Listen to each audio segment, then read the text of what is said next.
Hi everyone, कैसे हो आप सभी। स्वागत है आपका अपने चैनल टीचर विद बानी में।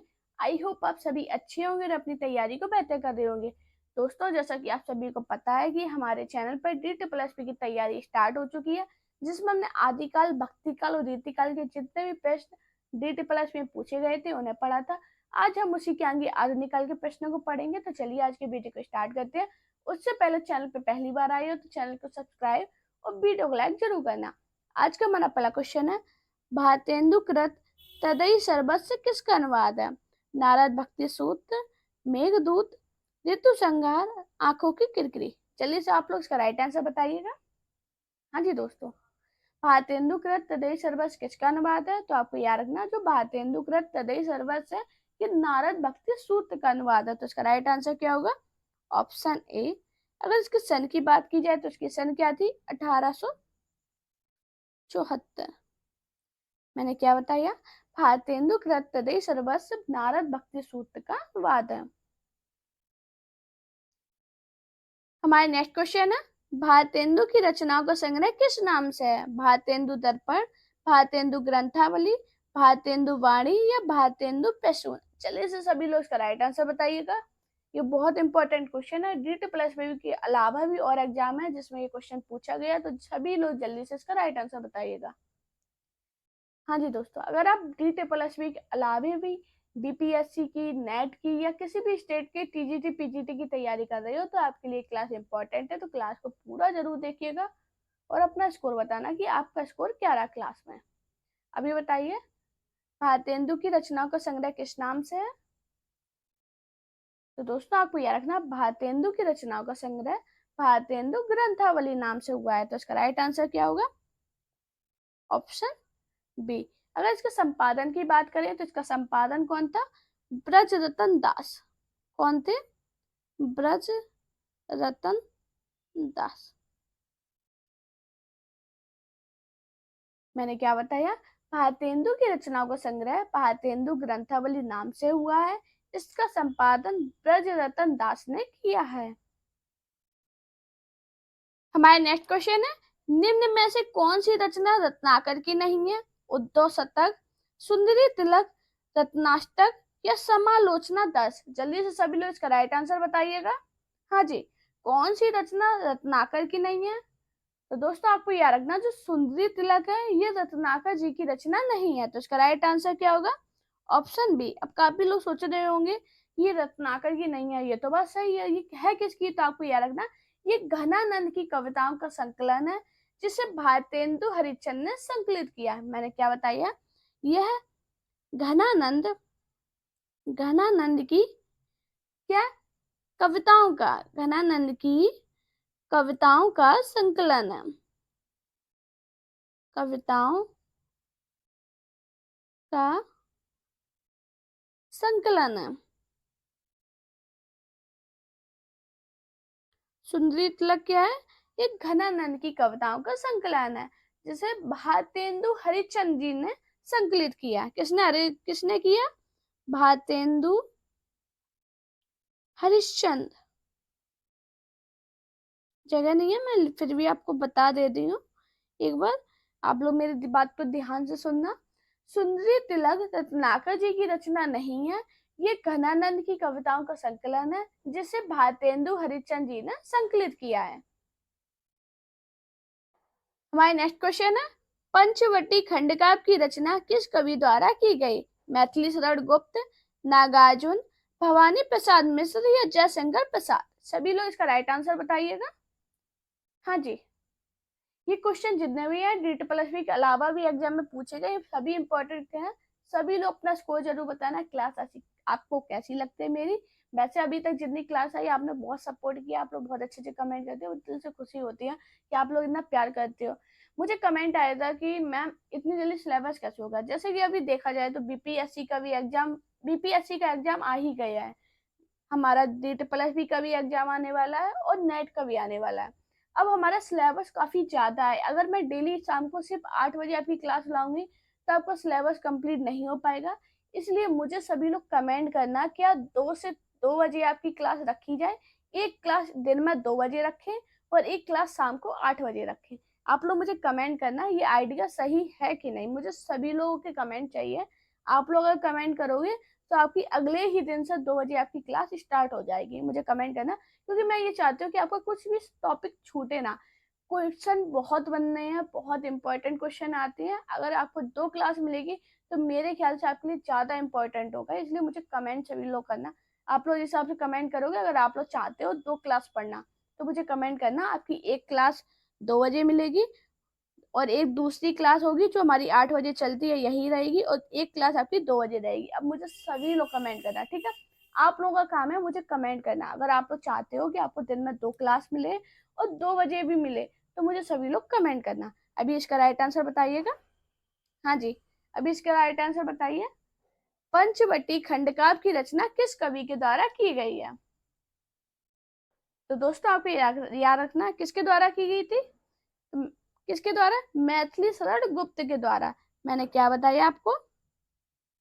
पंचवटी खंडकाव्य की रचना मैथिली शरण गुप्त के द्वारा की गई थी। इसका राइट आंसर क्या होगा? Option A. अगर इसके सन की बात करें तो जल्दी से मुझे सभी लोग सन बताइए।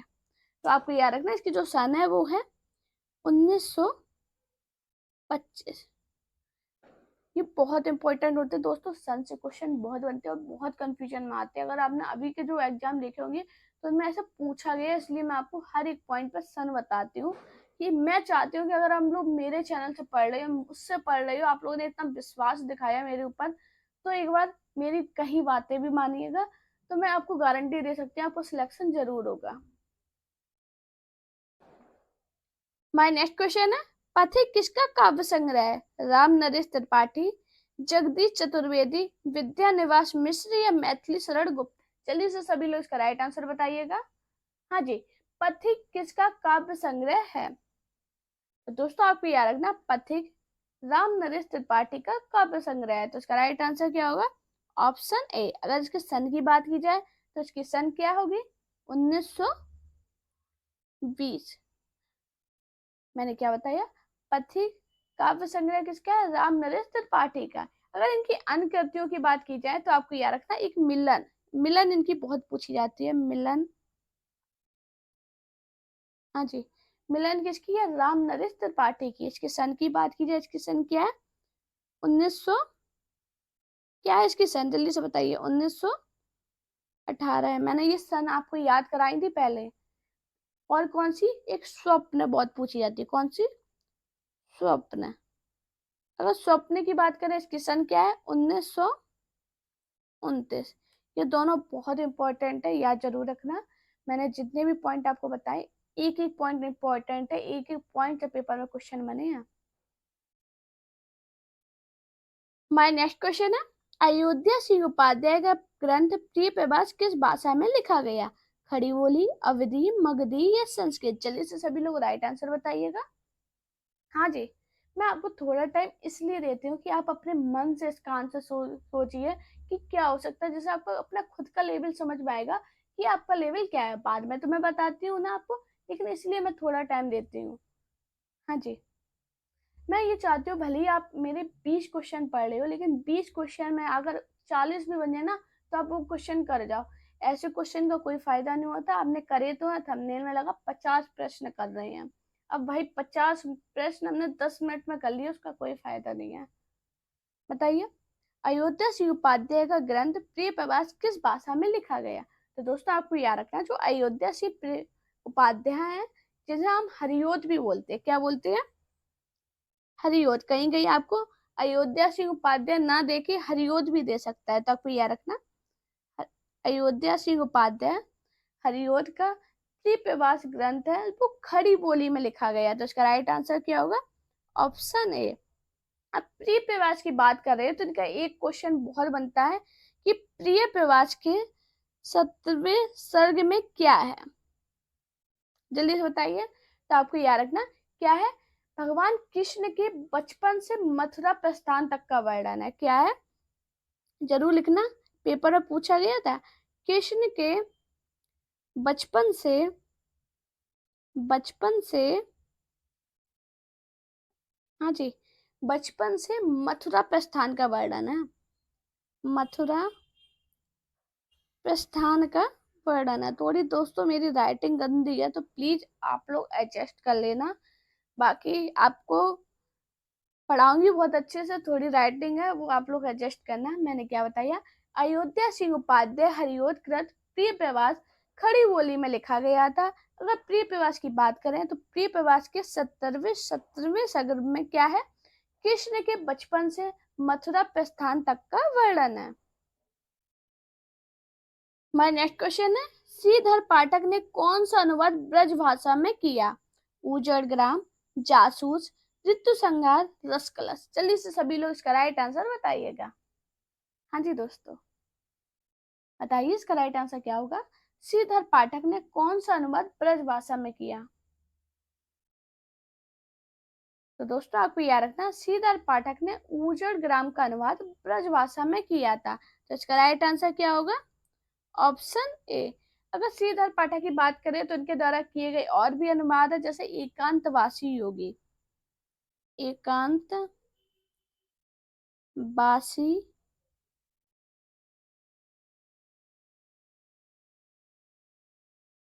योगी, एकांतवासी योगी गोल्ड स्मिथ की रचना हरमिट का खड़ी बोली में हिंदी अनुवाद है। एकांतवासी योगी का किसका है, gold Smith, gold Smith, gold Smith की कौन सी रचना है, जल्दी से बताइए। हरमिट, गोल्ड स्मिथ की रचना कौन थी, हरमिट का, हरमिट का खड़ी बोली हिंदी अनुवाद, खड़ी बोली हिंदी में अनुवाद है। मैंने क्या बताया, मैं फिर से रिपीट कर रही हूँ, ये पॉइंट जरूर लिखना, मैं बार बार बोली हूँ। इसके सन की बात करें तो इसकी सन है 1886। मैं एक बार लिख दे रही हूँ क्योंकि इधर जगह नहीं है। मैंने क्या बताया, एकांतवासी योगी गोल्ड स्मिथ की रचना हरमिट का खड़ी बोली हिंदी में अनुवाद है। इधर मैंने क्वेश्चन क्या दिया था, श्रीधर पाठक में कौन सा अनुवाद ब्रजभाषा में किया, तो कौन सा किया था, उजड़ ग्राम। हमारी नेक्स्ट क्वेश्चन है, गौतम बुद्ध की पत्नी की उज्जवल चरित्र के अंकन के लिए मैथिली शरद गुप्त ने किस ग्रंथ की रचना की, अर्जन, द्वापर, यशोधरा या झंकार। जल्दी से सभी लोग इसका राइट आंसर बताइएगा। ये बहुत इंपॉर्टेंट क्वेश्चन है और बहुत बार जाने कितने एग्जाम में ये पूछा गया। हाँ जी, बताइए इसका राइट आंसर क्या होगा, जल्दी से बताइए सभी लोग इसका राइट आंसर क्या होगा। तो दोस्तों आपको याद रखना, यशोधरा की रचना मैथिली शरद गुप्त ने गीति नाट्य शैली पर की थी। तो इसका राइट आंसर क्या होगा, ऑप्शन सी। अगर इसकी सन की बात करें तो इसकी सन क्या होगी, 1932। मैंने इधर क्या दिया था आपको क्वेश्चन, गौतम बुद्ध की पत्नी की उज्जवल चरित्र के अंकन के लिए मैथिली शरद गुप्त ने किस ग्रंथ की रचना की। तो आपको याद रखना, यशोधरा की रचना मैथिली शरद गुप्त ने गीति नाट्य शैली पर की। ये बहुत जरूरी इंपॉर्टेंट पॉइंट है, गीति नाट्य शैली, नाट्य शैली पर की है। ये बहुत इंपॉर्टेंट पॉइंट है और बहुत बार पेपर में पूछा गया। इसमें क्या है, इसमें महात्मा बुद्ध के संन्यास से के उपरांत यशोधरा की उदात्त स्थिति का चित्रण है। माय नेक्स्ट क्वेश्चन है, मनोविनोद भाग 1, 2 और 3 किसकी रचना है, मुक्तिबोध, पंत, श्रीधर पाठक, सेनापति। जल्दी से बताइए इसका राइट आंसर क्या होगा। हाँ जी, जल्दी से बताइए क्या होगा इसका राइट आंसर। तो दोस्तों आपको याद रखना, मनोविनोद भाग 1, 2, 3 श्रीधर पाठक का ब्रज भाषा में रचित एक मौलिक उपन्यास है। तो इसका राइट आंसर क्या होगा, ऑप्शन सी। अगर इसके सन की बात करें तो इसकी सन क्या है, 1882। और कौन सी भाषा में लिखा गया, तो आपको याद रखना, ब्रज भाषा में, ब्रज भाषा में लिखा एक मौलिक उपन्यास है। अगर हम इधर श्रीधर पाठक की बात करें तो श्रीधर पाठक खड़ी बोली के प्रथम स्वच्छंदवादी कवि हैं। मैंने क्या बताया, खड़ी बोली के क्या है ये, प्रथम, जल्दी से बताइए क्या है ये, स्वच्छंद, स्वच्छंदवादी,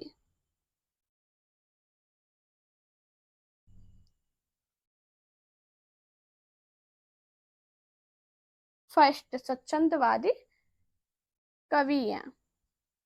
मैंने इधर क्या बताया आपको, मैंने क्या बताया, मनोविनोद भाग 1, 2, 3 किसकी रचना है, तो ये श्रीधर पाठक की है। और ये श्रीधर पाठक का 1882 में लिखा ब्रज भाषा में रचित एक मौलिक उपन्यास है। श्रीधर पाठक खड़ी बोली के प्रथम स्वच्छंदवादी कवि हैं। दोस्तों देखो, मैं इतने आराम से इसलिए पढ़ा रही हूँ क्योंकि आपका एक भी पॉइंट नहीं छूटना चाहिए, इसलिए मैं बहुत रिलैक्स होकर पढ़ा रही हूँ। और जितने भी पॉइंट बताती हूँ लिखा जरूर कीजिए, जो मेरी कॉपी बनाई है आपने उसमें जरूर लिखा कीजिए, क्योंकि आपकी ये एग्जाम के टाइम पे रिवीजन के लिए बहुत इंपॉर्टेंट रहेंगे। और एग्जाम सभी के लगे हुए हैं, सभी एग्जाम आने वाली हैं, तो आपको बस एकदम जुट जाना है तैयारी में। जितनी भी क्लास में पढ़ाती हूँ वो ध्यान से पढ़िए, और जो पढ़ा रखी है वो पढ़ना। और मुझे कमेंट में जरूर बताना कि 2 बजे क्लास स्टार्ट की जाए कि नहीं की जाए। अगर आप लोग बोलोगे कि मैम 2 बजे स्टार्ट कीजिए, हमें एक दिन में 2 क्लासें पढ़नी है, तो हम 2 क्लासें भी आपके लिए लाएंगे। बस आपके लिए मैं जितनी मेहनत कर पाऊंगी उतनी मेहनत करूंगी। आपका भी काम है मुझसे दुगनी मेहनत करनी, क्योंकि ये चीजें याद आपको करनी है, चीजें समझनी भी आपको। और इस टाइम एग्जाम का प्रेशर होगा तो प्रेशर बिल्कुल नहीं लेना है।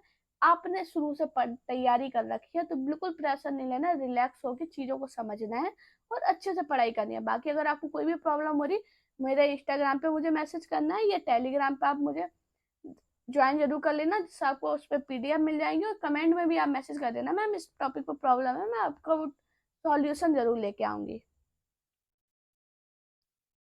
माय नेक्स्ट क्वेश्चन है, हल्दी घाटी नामक महाकाव्य के रचयिता कौन है?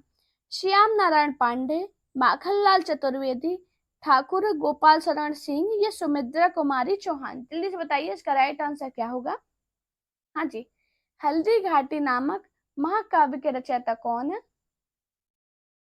तो दोस्तों आपको याद रखना कौन है, श्याम नारायण पांडे द्विवेदी युग के महत्वपूर्ण कवि हैं, जो हल्दी घाटी नामक महाकाव्य के रचयिता हैं। तो इसका राइट आंसर क्या होगा, जल्दी से बताइएगा। Option A. अगर श्याम नारायण पांडे की बात करें तो इनके हल्दी घाटी तथा जौहर इनके महाकाव्य है। कौन सा, एक हल्दी घाटी और दूसरा कौन सा है, जौहर। ये भी याद रखना, ये भी बहुत बार पूछा गया। अगर माखनलाल चतुर्वेदी की इधर से बात की जाए तो माखनलाल चतुर्वेदी राष्ट्रीय संस्कृति धारा के कवि हैं। मैंने क्या बताया, माखनलाल चतुर्वेदी राष्ट्रीय संस्कृति धारा के कवि हैं। इन्हें एक भारतीय आत्मा के नाम से जाना जाता है। आपने ये क्वेश्चन बहुत देखा होगा कि एक भारतीय आत्मा, एक भारतीय आत्मा के नाम से किसे जाना जाता है, तो आपको याद रखना माखनलाल चतुर्वेदी को। मैंने क्या बताया, हल्दी घाटी नाम महाकाव्य के रचय नामक महाकाव्य के रचयिता कौन है, तो वो है श्याम नारायण पांडे। श्याम नारायण पांडे की बात की जाए तो हल्दी घाटी तथा जौहर इनका महाकाव्य है। अगर माखनलाल चतुर्वेदी की तरह से बात करें तो माखनलाल चतुर्वेदी को क्या कहते हैं, एक भारतीय आत्मा के नाम से जाना जाता है। माखनलाल चतुर्वेदी राष्ट्रीय संस्कृति धारा के कवि हैं। माय नेक्स्ट क्वेश्चन है, निम्न में से मैथिली शरण गुप्त का कृष्ण काव्य कौन सा है? द्वापर, सिद्धराज, नाहुस या चंद्रहास? जल्दी से बताइए इसका राइट आंसर क्या होगा। हाँ जी, सभी लोग बताइए इसका राइट आंसर क्या है।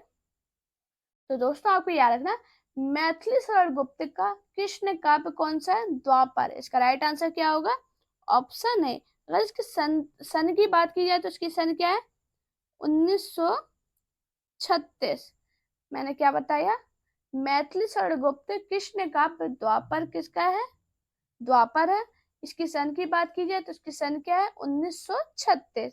अब द्वापर की बात की जाए तो इसमें कितने कितने खंड है, तो आपको याद रखना द्वापर में 16 खंड है। कितने खंड है, 16 खंड। अब इधर से एक इंपॉर्टेंट पॉइंट, सुदामा खंड है वो अंतिम खंड है जो बाद में जोड़ा गया था। अंतिम खंड कौन सा है, अंतिम खंड कौन सा है, सुदामा। ये जरूर लिखना, अंतिम खंड कौन सा है, सुदामा, जो बाद में जोड़ा गया था। आपको ये भी याद रखना, ये बाद में जोड़ा गया था, पहले नहीं जोड़ा गया था। ये बहुत इंपॉर्टेंट पॉइंट है, बहुत बार पेपर में पूछा गया कि द्वापर का अंतिम खंड कौन सा है, तो आपको याद रखना सुदामा है, जो लास्ट में जोड़ा गया था। ये बहुत इंपॉर्टेंट पॉइंट है, एक ही पॉइंट से क्वेश्चन बना है। हमारा नेक्स्ट क्वेश्चन है, दिवस का अवसान समीप था, गगन था कुछ लोहित हो चला, यह प्रकृति चित्रण किस महाकाव्य से है? प्रिय प्रवास, साकेत, उर्वशी, कामायनी। बताइए जल्दी से इसका राइट आंसर क्या होगा। हाँ जी, जल्दी से मुझे सभी लोग राइट आंसर बताइएगा। यह प्रकृति चित्रण प्रिय प्रवास महाकाव्य में लिखा गया, तो इसका राइट आंसर क्या होगा? Option A. और किसके द्वारा लिखा गया? किसके द्वारा लिखा गया? तो ये याद रखना, हरिओद अयोध्या सिंह उपाध्याय के द्वारा लिखा गया। अयोध्या सिंह उपाध्याय। अब अयोध्या सिंह उपाध्याय की बात कर रहे हैं तो इनके 3 प्रबंध काव्य लिखे गए। इनके कितने प्रबंध काव्य है? तो आपको याद रखना, अयोध्या सिंह उपाध्याय है, इनके 3 प्रबंध काव्य हैं। अगर तीनों प्रबंध काव्य की बात करें तो इनका नाम पहला क्या है? प्रिय प्रवास। प्रिय प्रवास। दूसरा कौन सा है? पारिजात। तीसरा कौन सा है? वैदेही वनवास। वैदेही वनवास। ये जितने भी हैं बहुत इंपॉर्टेंट है और बहुत बार पूछे भी गए हैं। अगर इनकी सन की बात की जाए तो प्रिय प्रवास की सन है 1914, पारिजात की सन है 1937 और वैदेही वनवास की सन क्या है? जल्दी से बताइए। 1940। ये तीनों बहुत इंपॉर्टेंट है, तीनों की सन जरूर याद रखना। तीनों किसकी हैं? अयोध्या सिंह उपाध्याय हरिओद के। मैंने क्या बताया था? दिवस का अवसान समीप था, गगन था कुछ लोहित तो चला। यह प्रकृति चित्रण किस महाकाव्य से है? तो आपको याद रखना, ये जो प्रकृति चित्रण है ये प्रिय प्रवास महाकाव्य से लिया गया। और प्रिय प्रवास महाकाव्य किसका है? अयोध्या सिंह उपाध्याय हरिओद का। अब अयोध्या सिंह उपाध्याय के 3 प्रबंध काव्य लिखे थे, कौन सा था? प्रिय प्रवास, पारिजात और वैदेही वनवास। ये बहुत इंपॉर्टेंट है, बहुत बार पेपर में पूछे गए, तो आपको ये तीनों याद रखना है। इनकी सन की बात करें तो 1914, 1937 और 1940। वैदेही वनवास है, ये आपको याद रखना है, ये बहुत इंपॉर्टेंट है। वैदेही वनवास बहुत बार पेपर में पूछा गया। हमारा नेक्स्ट क्वेश्चन है, दिवस का अवसान समीप तक किस रचना से है? झरना से, करुणालय से, प्रिय प्रवास से या युगांत से? जल्दी से बताइए इसका राइट आंसर क्या होगा। अभी हाल मैंने बताया किसका था? अयोध्या सिंह उपाध्याय हरिओद के प्रिय प्रवास महाकाव्य से है, तो इसका राइट आंसर क्या होगा? ऑप्शन से सी। अब इधर से आपको याद रखना, ये खड़ी बोली हिंदी का प्रथम महाकाव्य माना जाता है। जो प्रिय प्रवास है ये खड़ी बोली हिंदी का प्रथम महाकाव्य माना जाता है। बहुत बार पेपर में पूछा गया कि खड़ी बोली हिंदी का महाकाव्य प्रथम महाकाव्य कौन सा है? तो प्रिय प्रवास है। और किसका है? तो ये उपाध्याय जी का है। क्या है? हरिओद अयोध्या सिंह उपाध्याय हरिओद का। हरिओद जरूर याद रखना क्योंकि ऐसे क्वेश्चन बनाए, कंफ्यूजन जरूर करता है पेपर में एग्जामिनर। अच्छा दोस्तों, मैंने एक आपको उपनाम की क्लास पढ़ाई थी, वो क्लास जरूर देखना। 15 मिनट की क्लास है, बहुत बड़ी क्लास नहीं है। अगर आप चाहो तो दुगनी स्पीड में देख लेना, या जैसे आपके लिए कंफर्टेबल हो वैसे देखना। वो क्लास जरूर देखना, बहुत इंपॉर्टेंट क्लास है। मैं एक बार फिर से आपको वो रिवीजन में ला दूंगी। बहुत इंपॉर्टेंट क्लास है, उससे आपका 1-2 नंबर का क्वेश्चन फंस ही जाएगा, ये मैं गारंटी दे सकती हूँ। माय नेक्स्ट क्वेश्चन है, पारिजात महाकाव्य किसके द्वारा रचित है? हरिओद, सियाराम शरण गुप्त, मैथिली शरण गुप्त, श्रीधर पाठक। देखो अभी हाल मैंने बोला था ना कि अयोध्या सिंह उपाध्याय के 3 प्रबंध काव्य हैं जो कि इंपॉर्टेंट है। कौन से बताए थे? प्रिय प्रवास बताया था, पारिजात बताया था, वैदेही वनवास बताया था। देखो इधर पूछती है क्या पारिजात? पारिजात महाकाव्य किसके द्वारा रचित? और देखो DT+ में पूछा गया। ये DT+P के अलावा यूपी में भी पूछा गया और असिस्टेंट प्रोफेसर में भी पूछा गया, तो आपको समझ सकते हो इंपॉर्टेंट है ये क्वेश्चन। क्या होगा इसका राइट आंसर? हरिओद। इसका राइट आंसर है option A. My next question है, कुणाल गीत के रचयिता कौन है? माखनलाल चतुर्वेदी, मुक्तिबोध, मैथिली शरण गुप्त या दिनकर? बताइए इसका राइट आंसर क्या होगा। हाँ जी, तो दोस्तों आपको याद रखना, जो कुणाल गीत है ये मैथिली शरण गुप्त का खंड काव्य है, तो इसका राइट आंसर क्या होगा? Option C. अब मैथिली शरण गुप्त की बात करें तो इनके अन्य महाकाव्य खंड काव्य जो पेपर में बहुत पूछे जाते हैं कि ये खंड काव्य किसका है, तो आपको याद रखना जयद्रथ पद। जय द्रथ बद। बहुत पूछा जाता है, ये बहुत इंपॉर्टेंट है। ये किसका खंड काव्य है? तो आपको याद रखना ये जो खंड काव्य है किसका है?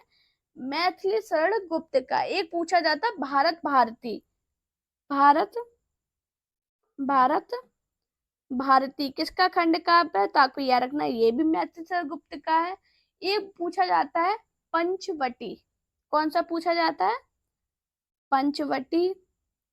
द्वापर मैंने अभी हाल आपको बताया था। ये पूछा जाता है नाहुस। ये जरूर याद कर लेना, नाहुस। मैंने जितने भी बताए ये सभी याद करना। द्वापर भी याद कर लेना, मैं इधर लिख दे रही हूँ, रिवीजन में आ जाएगा आपके। द्वापर मैंने क्या बताया? कुणाल गीत मैथिली शरण गुप्त का खंड काव्य है। इनके अन्य प्रमुख खंड काव्य की बात की जाए तो जयद्रथ पद, भारत भारती, पंचवटी, नाहुस और द्वापर है। माय नेक्स्ट क्वेश्चन है, मैथिली शरण गुप्त ने किस ग्रंथ में लक्ष्मण की पत्नी उर्मिला का सुंदर चरित्र वर्णन है? भारत भारती, पंचवटी, द्वापर या साकेत? बताइए इसका राइट आंसर क्या होगा? हाँ जी, बताइए क्या होगा इसका राइट आंसर? तो दोस्तों आपको याद रखना मैथिली शरण गुप्त के साकेत, साकेत में ग्रंथ की रचना किसने की, कब हुई थी? तो आपको याद रखना इस ग्रंथ की रचना सरस्वती पत्रिका के प्रकाशित महावीर प्रसाद द्विवेदी के लेख के कवियों में उर्मिला विषयक उदासीनता की प्रेरणा पाकर की थी। तो इसका राइट आंसर क्या होगा? Option D Saket. अगर साकेत के सन की बात करें तो साकेत की सन 1931 है। मैंने इतना बताया, ये आपको याद नहीं रखना, बस ये याद रखिए। मैथिली शरण गुप्त ने किस ग्रंथ में लक्ष्मण की पत्नी उर्मिला का सुंदर चरित्र वर्णन है? तो साकेत में। इसकी सन की बात करें तो इसकी सन है 1931। हमारे नेक्स्ट क्वेश्चन है, मैथिली शरण गुप्त ने साहित्य गुरु कौन थे? पंडित रामचंद्र शुक्ल, भारतेंदु हरिश्चंद्र, पंडित महावीर प्रसाद द्विवेदी या पंडित प्रताप नारायण मिश्र? बताइए इसका राइट आंसर क्या होगा? जल्दी से बताइए। तो दोस्तों आपको याद रखना राष्ट्र कवि मैथिली शरण गुप्त अपना साहित्य गुरु किसे मानते थे? आचार्य महावीर प्रसाद द्विवेदी को। इसका राइट आंसर क्या होगा? ऑप्शन सी।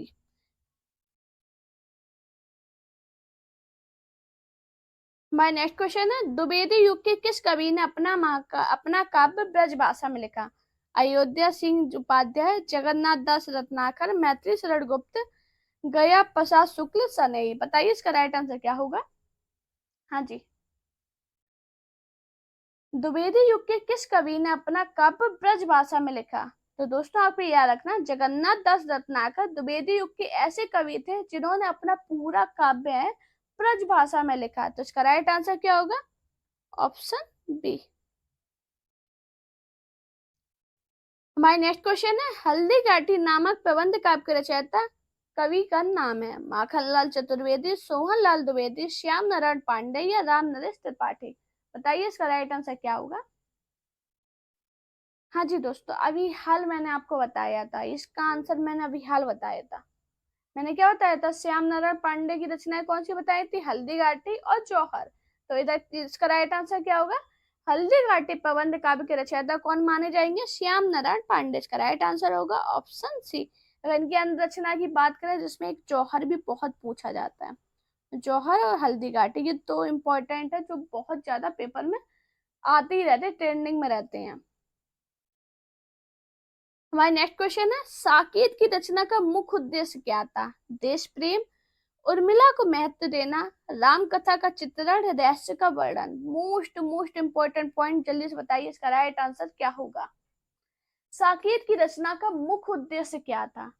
तो दोस्तों आपको याद रखना जो साकेत है इनकी जो रचना का मुख्य उद्देश्य क्या था? उर्मिला को महत्व देना। तो इसका राइट आंसर क्या होगा? Option B. अगर इसकी रचना की बात करें तो इसकी साकेत की रचना किसने की? राष्ट्र कवि मैथिली शरण गुप्त ने। तो इसका राइट आंसर क्या होगा? Option B. अगर इनकी अन्य कृतियों की बात करें तो एक पूछा जाता है रंग में भंग, रंग में भंग किसकी रचना है? तो आपको याद रखना मैथिली शरण गुप्त की है। मैथिली शरण गुप्त को राष्ट्र कवि कहते थे। क्या कहते थे? राष्ट्र कवि। हमारा नेक्स्ट क्वेश्चन है, हम कौन थे, क्या हो गए, क्या होंगे अभी, आओ विचारें आज मिलकर ये समस्याएं सभी। किस कवि की पंक्ति है? श्याम नारायण पांडे, मैथिली शरण गुप्त, दिनकर, माखनलाल चतुर्वेदी। बताइए इसका राइट आंसर क्या होगा। हाँ जी, जल्दी से बताइए सभी लोग, इसका राइट आंसर क्या होगा। हम कौन थे, क्या हो गए और क्या होंगे अभी, आओ विचारे आज मिलकर ये समस्याएं सभी। किस कवि की पंक्ति है? तो दोस्तों आपको याद रखना, ये पंक्ति किसकी है? राष्ट्र कवि मैथिली शरण गुप्त की। तो इसका राइट आंसर क्या होगा? Option B. अगर इसकी बात की जाए ये किससे ली गई है, तो भारत भारती से ली गई है। किससे? भारत भारती से। ये भी इंपॉर्टेंट पंक्ति है, काफी बार आई है ये, डीटी प्लस में पूछी गई है, केवीएस में भी पूछी गई है और यूपी में पूछी गई है और यूजीसी नेट में पूछी गई है। तो दोस्तों अगर आप किसी भी एग्जाम की तैयारी कर रहे हो, जैसे कि BPSC, UGC NET, KVS, NVS या किसी भी एग्जाम की तैयारी कर रहे हो, टीजीटी पीजीटी के लेवल की अगर तैयारी कर रहे हो, तो आपके लिए क्लास बहुत ज्यादा इंपॉर्टेंट है। तो क्लास को पूरा देखना और सभी लोग अपना स्कोर जरूर बताना कि आपका क्लास में स्कोर क्या रहा है। हमारा नेक्स्ट क्वेश्चन है, निम्न में से कौन सा विकल्प आचार्य महावीर प्रसाद द्विवेदी के संबंध में सही विकल्प है? छाया बेदी कविताएं लिखी, प्रिय प्रवास की रचना, बालकों उपयोग की साहित्य लिखा, खड़ी बोली का परिष्कार किया। बताइए इसका राइट आंसर क्या होगा। हाँ जी, कौन सा विकल्प महावीर प्रसाद द्विवेदी के संबंध में सही विकल्प है? तो कौन सा है? खड़ी बोली का परिष्कार किया। इसका राइट आंसर क्या होगा? Option D. My next question है, निम्नलिखित में से किस प्रबंध काव्य की रचना इस उद्देश्य से हुई है कि उर्मिला काव्य की उपेक्षिता न रह जाए? गुरुकुल, साकेत, रंग में भंग या पंचवटी। जल्दी से सभी लोग इसका राइट आंसर बताइएगा। हाँ जी, मुझे सभी लोग राइट आंसर बताइए, सभी लोग क्या होगा इसका राइट आंसर। तो दोस्तों आपको याद रखना, साकेत प्रबंध काव्य की रचना इस उद्देश्य से हुई है कि उर्मिला काव्य की उपेक्षिता न रह जाए। तो इसका राइट आंसर क्या होगा? Option B. अब बाकी बात करें, साकेत, गुरुकुल, पंचवटी, रंग में भंग, ये किसकी रचना है? ये तो ये आपको याद रखना, ये सभी किसकी है? शरण मैथिली शरण गुप्त की रचनाएं हैं। ये बहुत इंपॉर्टेंट रचना है, बहुत ट्रेंडिंग में रहती है। आप किसी भी एग्जाम की तैयारी कर रहे हो, आपके में ये जरूर पूछी जाएगी, इंपॉर्टेंट रचनाएं हैं इनकी। हमारे नेक्स्ट क्वेश्चन है, हिंदी के व्याकरण की शुद्धता और भाषा की सफाई का प्रवर्तक किसे माना जाता है? हजारी प्रसाद द्विवेदी, भारतेंदु हरिश्चंद्र, जयशंकर प्रसाद या महावीर प्रसाद द्विवेदी। जल्दी से सभी लोग इसका राइट आंसर बताइएगा। हिंदी के व्याकरण की शुद्धता और भाषा की सफाई के प्रवर्तक किसे माना जाता है? तो दोस्तों आपको याद रखना, हिंदी के व्याकरण की शुद्धता और भाषा की सफाई का प्रवर्तक महावीर प्रसाद द्विवेदी को माना जाता है। तो इसका राइट आंसर क्या होगा? Option D.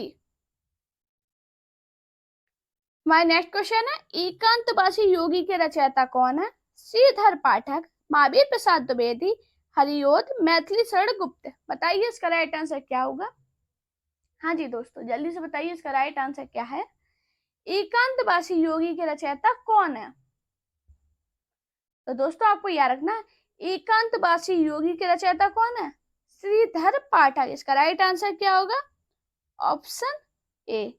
यह किसकी रचना है? तो आपको याद है ना, ये गोल्ड स्मिथ की कृति हरमिट का अनुवाद है। ये किसका अनुवाद है? Gold Smith. गोल्ड स्मिथ की कृति कौन सी थी? कल भी क्लास में मैंने ये आपको बताया था पॉइंट, और मैंने कहा था ये इंपॉर्टेंट है, पेपर में पूछा भी गया। गोल्ड स्मिथ की कृति हरमिट। हरमिट का क्या है? हिंदी अनुवाद है। आपको याद रखना, हेलमेट का अनुवाद है। ये बहुत इंपॉर्टेंट पॉइंट है दोस्तों। मैं आपसे बार बार कहती हूँ कि अगर आपने मेरी कॉपी बना रखी है, मैं इतने बार कह रही हूँ, अगर आप लोगों ने खुद बनाई होगी तो आप खुद समझोगे, जब पेपर देने जाओगे आपको समझ में आएगा मैंने एक कॉपी में कितने सारे पॉइंट बता रही है। मोटे मोटे नोट्स से कुछ नहीं होगा, अगर शॉर्ट नोट्स होंगे वही पेपर के टाइम काम आते हैं। मैं तो आपसे यही कहूंगी, इस टाइम सिर्फ आप रिवीजन कीजिए, रिवीजन मारिए, क्वेश्चन सॉल्व कीजिए, बहुत अच्छा पेपर जाएगा। आपने बहुत मन से पढ़ाई कर रखी है, बिल्कुल घबराना नहीं है। जितने भी पॉइंट मैं आपको बताती हूँ, डेली क्लास देखिए मेरी, उसके बाद भी अगर आपको कोई भी प्रॉब्लम हो रही, मुझे डायरेक्ट कमेंट में मैसेज कीजिए, मैम इस टॉपिक पर प्रॉब्लम है भाई, ये कराओ। काफी लोग कह रहे थे मैम ग्रामर नहीं कराती, मैं ग्रामर कराऊंगी आपको, ऐसा नहीं ग्रामर नहीं कराऊंगी, मैं ये सोच रही हूँ साहित्य आधा हो जाए फिर ग्रामर आपको कराएं। ठीक है, तो कोई टेंशन नहीं, लेकिन ग्रामर मैं आपको डिटेल में पढ़ाऊंगी, क्योंकि ग्रामर मैंने डिटेल में नहीं पढ़ाई ना, ग्रामर आपको डिटेल में पढ़ाएंगे और साथ में उसके पीवाईक्यू कराएंगे, तो कोई टेंशन नहीं लेना, बस डेली क्लास देखिए। हमारा नेक्स्ट क्वेश्चन है, द्विवेदी युग में समस्या पूर्ति का केंद्र था, कानपुर, वाराणसी, लखनऊ, इलाहाबाद। बताइए इसका राइट आंसर क्या होगा। ये भी क्वेश्चन बहुत इंपॉर्टेंट है, बहुत बार पेपर में पूछा गया कि द्विवेदी युग की समस्या पूर्ति का केंद्र क्या था। तो दोस्तों आपको याद रखना, जो द्विवेदी युग की समस्या पूर्ति का केंद्र था वो क्या था, कानपुर था। इसका राइट आंसर क्या होगा, ऑप्शन ए। हमारा नेक्स्ट क्वेश्चन है, कवि सम्राट की उपाधि किसे दी गई, राम नरेश त्रिपाठी, बद्री नारायण चौधरी, श्रीधर पाठक या अयोध्या सिंह उपाध्याय हरिओद। बताइए सभी लोग इसका राइट आंसर क्या होगा, कवि सम्राट की उपाधि किसे दी गई है। तो दोस्तों आपको याद रखना, अयोध्या सिंह उपाध्याय हरिओद को कवि सम्राट की उपाधि दी गई है। तो इसका राइट आंसर क्या होगा, ऑप्शन डी। इधर से पॉइंट बना कि डॉक्टर गणपति चंद्र गुप्त ने हरिओद को क्या बोला है। तो आपको याद रखना, डॉक्टर जो गणपति चंद्र गुप्त है, इन्होंने आधुनिक काल का सूरदास कहा है। किसे कहा है, हरिओद को। मैं एक पॉइंट बोल रही हूँ दोबारा से, आप लिख जरूर लेना, क्योंकि इधर पे जगह नहीं है। मैंने क्या बताया, डॉक्टर गणपति चंद्र गुप्त ने हरिओद को आधुनिक काल का सूरदास कहा है। ये बहुत इंपॉर्टेंट पॉइंट है, पेपर में बहुत पूछा गया है, किसने कहा है, गणपति चंद्र गुप्त ने कहा है। देखो मैं शॉर्ट में लिख रही हूँ, मैंने रिपीट इसलिए किया पॉइंट, ये जरूर पेपर में लिखना। जो हरिओद कृत प्रिय विपास है, ये खड़ी बोली हिंदी का प्रथम महाकाव्य माना जाता है। ये पॉइंट मैंने कल भी बताया था, आज फिर से बता रही हूँ। जो अयोध्या सिंह उपाध्याय हरिओद की प्रिय प्रवास रचना है, ये खड़ी बोली की हिंदी का प्रथम महाकाव्य माना जाता है। बहुत बार पेपर में पूछा गया, हिंदी खड़ी बोली हिंदी का प्रथम महाकाव्य कौन सा है, प्रिय प्रवास है, किसकी रचना, अयोध्या सिंह उपाध्याय हरिओद की। माय नेक्स्ट क्वेश्चन है, गोल्ड स्मिथ कृत हरमिट तथा डेस्टेड विलेज का हिंदी अनुवाद किसने किया, प्रताप नारायण मिश्र, प्रेमधन, भारतेंदु हरिश्चंद्र या श्रीधर पाठक। जल्दी से बताइए इसका राइट आंसर क्या होगा। हाँ जी, बताइए इसका राइट आंसर क्या होगा, किसने किया था। तो आपको याद रखना किसने किया, श्रीधर पाठक ने। इसका राइट आंसर क्या होगा, ऑप्शन डी। अब हरमिट का मैंने अभी हाल आपको बताया था, क्या नाम से किया था, एकांत वासी योगी, बताया था ना आपको, कल भी बताया, आज भी बताया और फिर से बता रही हूँ। अब आएगा डिजिटल प्लेज, इसका क्या नाम से किया था, आप को मैंने पढ़ाया था ऊजड़ ग्राम। क्या नाम से किया था, ऊजड़ ग्राम। इंपॉर्टेंट पॉइंट है, लिख जरूर लेना, मैं बार बार कह रही हूँ, ये पॉइंट दोनों अपनी कॉपी में लिख लेना, शॉर्ट में लिखा कीजिए कि मैंने क्या बताया, गोल्ड स्मिथ कृत हरमिट तथा डिजिटल विलेज का हिंदी अनुवाद किसने किया, श्रीधर पाठक ने किया। और डायरेक्ट एरो लगाओ, क्या नाम से किया था, एकांतवासी योगी और ऊजड़ ग्राम के नाम से। हमारे नेक्स्ट क्वेश्चन है, हिंदी में स्वच्छंदता शब्द का सर्वप्रथम प्रयोग किसने किया, जयशंकर प्रसाद, मुकुटधर पांडे, रामकृष्ण दास, नंद दुलारे, वाजपेयी। जल्दी से बताइए इसका राइट आंसर क्या होगा। हिंदी में स्वच्छंदता शब्द का सर्वप्रथम प्रयोग किसने किया था। तो दोस्तों आपको याद रखना, हिंदी में स्वच्छंदता शब्द का सबसे प्रयोग किसने किया था, मुकुटधर पांडे ने। तो इसका राइट आंसर क्या होगा, ऑप्शन डी। मुकुटधर पांडे की बात की जाए तो इन्हें आचार्य रामचंद्र शुक्ल ने छायावाद का प्रवर्तक स्वीकार किया। मैंने क्या बताया, मुकुटधर पांडे को आचार्य रामचंद्र शुक्ल ने छायावाद का, कौन सी बात का, छायावाद का प्रवर्तक स्वीकार किया है। दोस्तों ये क्वेश्चन आप सभी के लिए है, ये क्वेश्चन मैंने कल आपको बहुत अच्छे से एक्सप्लेन किया था, ऐसे सेम क्वेश्चन नहीं था लेकिन फिर भी एक्सप्लेन किया था, इसलिए इसका आंसर मुझे आप सभी से चाहिए कि किस कवि को राष्ट्र कवि की उपाधि मिली है, श्रीधर पाठक, सियाराम शरण गुप्त, बाल मुकुंद गुप्त, मैत्री शरण गुप्त। सभी लोग इसका आंसर मुझे कमेंट में बताना, किस में बताओगे, कमेंट में। सभी लोग, ये आपके लिए होमवर्क है, सभी लोग कमेंट में आंसर बताना, इसका राइट आंसर क्या होगा किस कवि को राष्ट्र कवि की उपाधि मिली है? सभी का आंसर चेक करूंगी, सभी के कमेंट आने चाहिए। हमारा नेक्स्ट क्वेश्चन है, द्विवेदी युग को जागरण काल किसने कहा है? रामचंद्र शुक्ल, हजारी प्रसाद द्विवेदी, डॉक्टर नगेंद्र, बाबू गुलाब राय। बताइए इसका राइट आंसर क्या होगा। हाँ जी दोस्तों, मुझे कमेंट में ये जरूर बताना आपको क्लास कैसी लग रही है। अभी तक आपने इतने सारे क्वेश्चन कर लिए, आपको कैसी लगी है क्लास, आपको और क्या चाहिए नया, मुझे सभी लोग कमेंट में बताना। अगर आपको कोई प्रॉब्लम होती है मुझे कमेंट कीजिए। अगर आप कमेंट नहीं करते हो तो मुझे आप टेलीग्राम पे मैसेज करना या मेरे इंस्टाग्राम पे जाना, तुरंत आप सर्च करना, मेरे इसकी लिंक, इंस्टाग्राम की लिंक मेरे अबाउट में मिल जाएगी चैनल के, उस पर जाना, मुझे सर्च करना वानी शर्मा ऑफिशियल से, उधर पे जाके मुझे कमेंट करना कि मैम देखो ये प्रॉब्लम हो रही है, ये दिक्कत हो रही है, मुझे मैसेज कर देना, मैं आपका वो सॉल्यूशन लेके आऊंगी, ठीक है। द्विवेदी युग का जागरण काल किसने कहा है? तो दोस्तों आपको याद रखना, द्विवेदी युग को जागरण काल किसने कहा है? किसने कहा है, जल्दी से बताइए। डॉक्टर नगेंद्र ने। तो इसका राइट आंसर क्या होगा? Option C. मैंने क्या बताया? द्विवेदी युग को डॉक्टर नगेंद्र ने जागरण सुधार काल कहा है। इसकी समय अवधि की बात करें तो इसकी समय अवधि क्या थी? 1900 से 1918। ये बहुत इंपॉर्टेंट पॉइंट है, पेपर में पूछा गया, मोस्ट इंपॉर्टेंट क्वेश्चन है, मोस्ट इंपॉर्टेंट क्यों बोला? क्योंकि ये DSSP में पूछा गया, DSSP में 2 बार पूछा गया, साथ में ये KVS में भी पूछा गया था, असिस्टेंट प्रोफेसर MP में भी पूछा गया, और ये यूपी में पूछा गया था। इसलिए बोले इंपॉर्टेंट क्वेश्चन है जितने भी। अगर किसी भी स्टेट से तैयारी कर रहे हो, किसी भी स्टेट की चीजें PGD कर रहे हो, भाई क्लास इंपॉर्टेंट है, यही क्वेश्चन बनते हैं। हमारा नेक्स्ट क्वेश्चन है, दिवस का अवसान समीप था, गगन था कुछ लोहित हो चला, पंक्ति किसकी है? अयोध्या सिंह उपाध्याय हरिओद, श्याम नारायण पांडे, मैथिली शरण गुप्त या श्रीधर पाठक। बताइए इसका राइट आंसर क्या होगा। हाँ जी, दिवस का अवसान समीप था, गगन था कुछ लोहित हो चला, पंक्ति किसकी है? तो दोस्तों आपको याद रखना, ये जो पंक्ति है वो अयोध्या सिंह उपाध्याय हरिओद की है। तो इसका राइट आंसर क्या होगा? Option A. My next question है, द्विवेदी युग का वह कौन सा कवि है जिसने सारी रचनाएं ब्रज भाषा में की? जगन्नाथ दास रत्नाकर, माखन लाल चतुर्वेदी, गया प्रसाद शुक्ल सनई, बाल कृष्ण शर्मा नवीन। बताइए इसका राइट आंसर क्या होगा। हाँ जी, कैसी तैयारी चल रही है ये भी बताना। द्विवेदी युग का वह कौन सा कवि है जिसने सारी रचनाएं ब्रज भाषा में की हैं? तो दोस्तों आपको याद रखना, द्विवेदी युग के कवि जगन्नाथ दास रत्नाकर है, जिसने जिसने सारी रचनाएं ब्रज भाषा में की हैं। तो इसका राइट आंसर क्या होगा? Option A. अब रत्नाकर की बात करें तो इनके एक क्वेश्चन बहुत बनता पेपर में कि रत्नाकर ने उर्दू में रचनाएं किस नाम से की? उर्दू में बताइए जल्दी से, मेरे महारथी हो, इसका राइट आंसर क्या होगा? उर्दू में किस नाम से की थी? तो जकी उपनाम से करते थे। किस नाम से? जकी उपनाम से अपनी रचनाएं करते थे। अब इनकी रत्नाकर की बात करें तो इनकी जो प्रमुख रचनाएं जो पेपर में पूछी ही गई हैं, जो कौन सी है? गंगा वितरण, गंगा अवतरण, और कौन सी है? उद्धव शतक।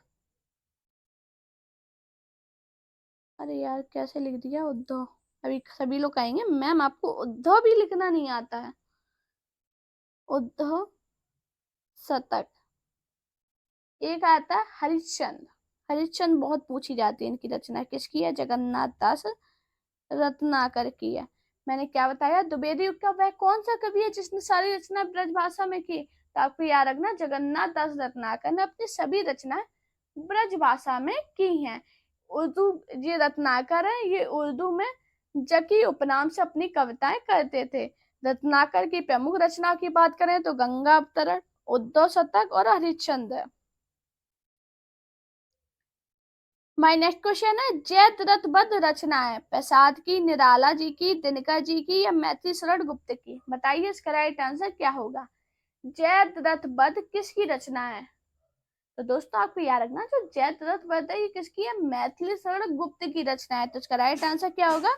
Option D. इनकी अन्य रचनाओं की बात करें तो रंग में भंग बहुत पूछी जाती है। रंग में भंग किसकी रचना है? तो आपको याद रखना किसकी है? मैथिली शरण गुप्त की। किसान बहुत पूछी जाती है इनकी रचना, किसान किसकी रचना है, तो ये भी मैथिली शरण गुप्त की है। एक पूछी जाती है साकेत, एक इनकी पूछी जाती है भारत भारती। भारत भारती की जितनी भी रचनाएं ये सभी इंपॉर्टेंट है, पेपर में पूछी गई हैं। मैंने क्या बताया, जयद्रथ वध किसकी रचना है, तो मैथिली शरण गुप्त की है। इनकी अन्य रचनाओं की बात करें तो रंग में भंग, किसान, भारत भारती और साकेत है। माय नेक्स्ट क्वेश्चन है, अयोध्या सिंह उपाध्याय हरिओद की प्रसिद्ध काव्य है, कामायनी, कुरुक्षेत्र, प्रिय प्रवासी या साकेत। बताइए इसका राइट आंसर क्या होगा। अयोध्या सिंह उपाध्याय हरिओद का प्रसिद्ध काव्य कौन सा है, तो आपको याद रखना, अयोध्या सिंह उपाध्याय हरिओद का प्रसिद्ध काव्य ग्रंथ कौन सा है, प्रिय प्रवासी। इसका राइट आंसर क्या होगा, ऑप्शन सी, जिसका प्रकाशन 1914 में हुआ था। कब हुआ था, 1914 में। अगर हम प्रिय प्रवास की बात करें तो प्रिय प्रवास खड़ी बोली हिंदी का प्रथम महाकाव्य है। कौन सी, खड़ी बोली का हिंदी का प्रथम महाकाव्य है। अगर कामायनी की बात करें तो कामायनी किसकी रचना है, जयशंकर प्रसाद की। किसकी रचना है, जयशंकर प्रसाद की। कुरुक्षेत्र की बात करें, कुरुक्षेत्र किसकी रचना है, तो ये है रचना दिनकर की। और साकेत की बात करें तो साकेत रचना किसकी है, मैथिली शरण गुप्त की। मैथिली शरण गुप्त की मैंने क्या बताया, अयोध्या सिंह उपाध्याय हरिओद की प्रसिद्ध काव्य कौन सा है, प्रिय प्रवास। प्रिय प्रवास की सन की बात करें 1914 है। ये खड़ी बोली हिंदी का प्रथम महाकाव्य है। कामायनी किसकी रचना है, जयशंकर प्रसाद की। कुरुक्षेत्र दिनकर की और साकेत मैथिली शरण गुप्त की।